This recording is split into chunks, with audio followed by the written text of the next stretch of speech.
Hello, everybody. Thank you for tuning in to the very first episode of what I am calling Food for Thought.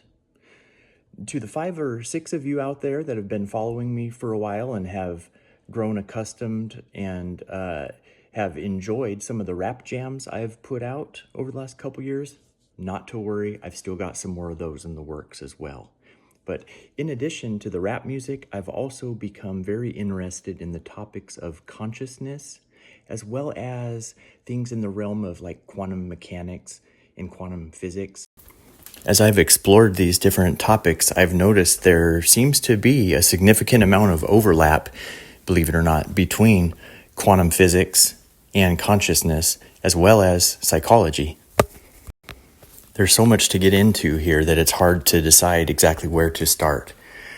But the image that you see on the screen here, I have found to be incredibly valuable in helping me to expand my perception and perspectives in life in general.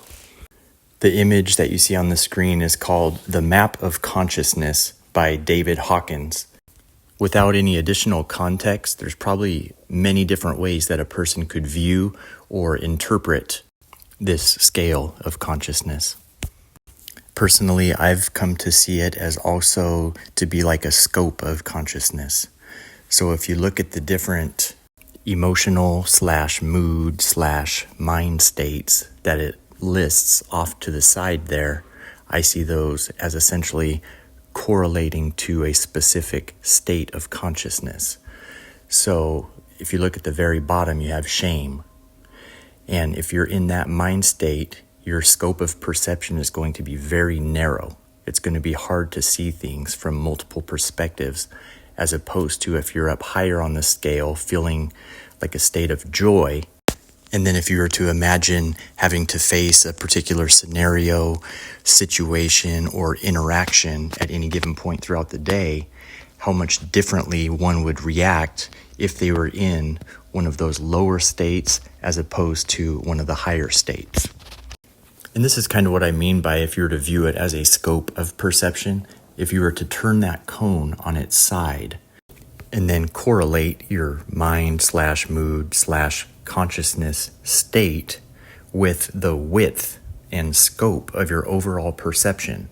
Here I just randomly picked 5 different mood states just as an example to kind of depict how many different angles, if you will, a person would be able to view a particular situation, event, interaction, etc. from. As a side note, I've also always found it interesting how pride is like the pivot point. As you can see, the line goes across there. It's like the line in between a contracted consciousness and an expanded consciousness. Pride runs right between there. And you've heard the saying before how pride comes before the fall. So I've always found that interesting too. Also, nowadays you hear a lot about frequency and vibration. People say you need to raise your vibration, that type of thing. And even Tesla had said, paraphrasing, not an exact quote, but he essentially said the keys of the universe lie within frequency, energy, and vibration.